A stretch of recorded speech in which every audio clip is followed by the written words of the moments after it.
isang napakatalas na mata ng administrasyon dahil nakita nila ang itinatago ni Mayor Baste Duterte.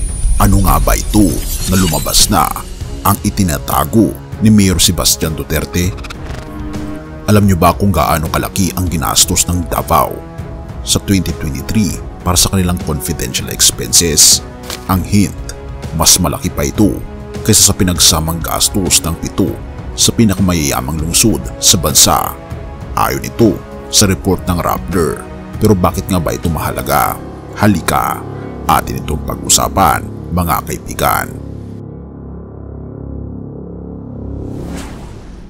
Davao City, ang lungsod na kinakatawan ng pamilyang Duterte. Muling napukaw ang atensyon ng publiko matapos lumabas ang financial statements nito sa ilalim ng pamumuno ni Mayor Sebastian Duterte. Ang total confidential expenses nito noong 2023 ay umabot sa 530 million pesos, isang halaga na mas mataas kaysa sa pinagsamang confidential spending ng Quezon City, Makati, Manila, Pasig, Taguig, Parañaque at Mandaue na 529.5 million lamang. Pero ano nga ba ang ibig sabihin nito?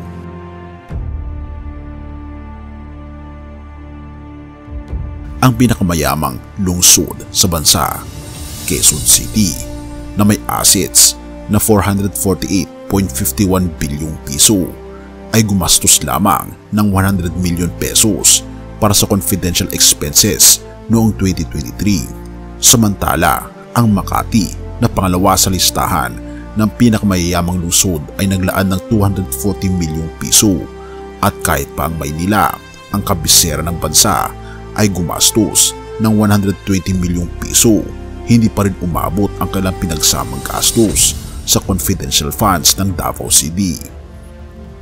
Pero bakit nga ba napakalaki ng confidential funds ng Davao City?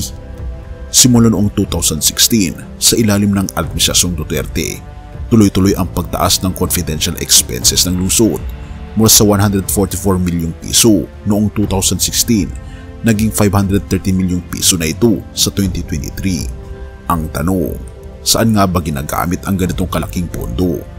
Ayon sa Joint Circular No. 2015-01, ang confidential funds ay dapat nakalaan para sa mga programa sa kapayapaan at kaayusan tulad ng crime prevention, law enforcement at pagsugpo sa mga illegal na gawain gaya ng droga, pagsusugal at human trafficking. Pero dahil hindi ito dumadaan sa mahigpit na audisyon ng COA, nagiging kontrobersyal ang paggastos dito. Hindi ba tila pamilyar ito? Ang issue ng confidential funds ay hindi lang problema ni Mayor Sebastian Duterte. Ang kanyang kapatid na si Vice President Sara Duterte ay kasalukuyang nahaharap sa 3 impeachment complaints na lahat ay nag-aangkla sa aligasyon ng hindi wastong paggamit ng confidential funds. Matatandaang 125 milyong piso ang nagastos ng kanyang opisina sa loob lamang ng 11 araw, isang halaga na nagtulak sa publiko at mga mambabatas na questionin ang transparency at accountability sa paggamit ng naturang pondo. Kung si VP Sara ay nahaharap sa impeachment dahil dito, tila hindi malayo rin na si Mayor Sebastian ay maharap sa seryosong tanong tungkol sa confidential funds ng Davao City. At dito pumapasok ang malinaw na mata ng Administrasyong Marcos na tila hindi palalampasin ang isyong ito.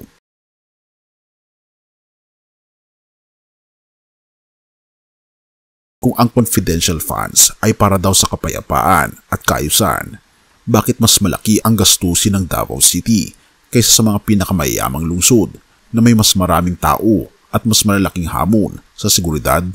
Bukod pa rito, bakit tila hindi gaanong mahigpit ang auditing sa mga ganitong pondo? Ang malinaw na mata ng Administrasyong Marcos ay tila unti-unti nang nakikita ang mga butas sa mga pondong ito. Sa ilalim ng kanilang pamamahala, ipinapakitang walang sino-sino pagdating sa accountability, kahit pa ito ay nakadikit sa pamilyang Duterte. Ngunit mas malaking tanong ang sumisilip. Kung si VP Sara ay binabatikos at iniimbestigahan, paano titignan ng publiko ang halos katulad na paggastos sa ilalim ni Mayor Sebastian? Ang Davao City ba ay immune sa masusing pag-audit dahil ito ang tahanan ng pamilyang Duterte? At sa harap ng mga kontrobersyang ito, ano ang magiging epekto nito sa kanilang pamumuno? At dahil dito, muling napupukaw ang interes ng taong bayan. Hindi lang ito kwento ng pamilyang Duterte o ng Davao City. Ito ay kwento ng transparency, accountability, at kung paano ginagamit ang pundong dapat sanay para sa kapayapaan at kaayusan. Sa bawat tanong na ibinabato, lumalakas ang panawagan para sa mas malinaw na sagot mula sa mga nasa kapangyarihan. Ngunit ikaw, anong tanong ang gusto mong masagot? Ito na ba ang tamang panahon para busisiin ang sistema ng confidential funds o maghihintay pa tayo hanggang sa maging mas malala ang sitwasyon? Isa lang ang malinaw, hindi tayo maaring manatiling tahimik habang ang ating mga tanong ay nananatiling walang sagot. Mateo 10 verse 26, huwag kayong matakot sa kanila sapagkat walang natatago na di malalantad at walang lihim na di mabubunyag. Ang talatang ito ay nagpapaalala sa atin na ang katotohanan ay palaging lilitaw, gaano man ito itago. Sa harap ng mga isyong bumabalot sa paggamit ng pondo at pamamahala, ang ating Panginoong Diyos ang tunay na hukom na maglalantad ng lahat ng hindi naaayon sa kanyang kalooban. Hindi tayo dapat mawalan ng pag-asa o panghinaan ng loob sa pagtawag para sa transparency at accountability, sapagkat ang ating Panginoong Diyos ay nasa panig ng katotohanan. Tayo ay tinawag upang maging mabuting katiwala ng mga biyayang ipinagkaloob sa atin, kaya't nararapat lamang na hingin ng hustisya at kabutihan sa bawat pagkakataon. Purihin ang ating Panginoong Diyos at tayo manalangin. Ama naming Diyos na makapangyarihan sa lahat, na siyang umiibig sa buong sanlibutan. Ikaw na Diyos ang liwanag at katotohanan. Kami po'y nagpapakumbaba sa iyong harapan.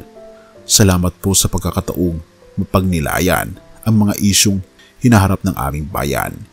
Hinihiling namin na sa gitna ng mga kontrobersiya at kaguluhan, ikaw ang magpahayag ng katotohanan at magdala ng hustisya. O aming Panginoong Diyos, turuan niyo po ang bawat leader na maging mabuting katiwala ng mga pondo at yaman na ipinagkakatiwala mo sa kanila. Patatagin mo ang kanilang puso upang maglingkod ng tapat, may takot sa iyo at may malasakit sa kanilang kapwa. Sa mga nanonood at nakikinig ng usaping ito, gabay niyo po sila na maging mas mapanuri, makatarungan at mapagmahal sa katotohanan. Pinagdarasal din po namin ang aming bayan, naway maghari ang kapayapaan, katarungan at pag-ibig sa bawat sulok nito. Patawarin po kami o aming Panginoong Diyos kung minsan ay nagkukulang kami sa pagiging mabuting mamamayan.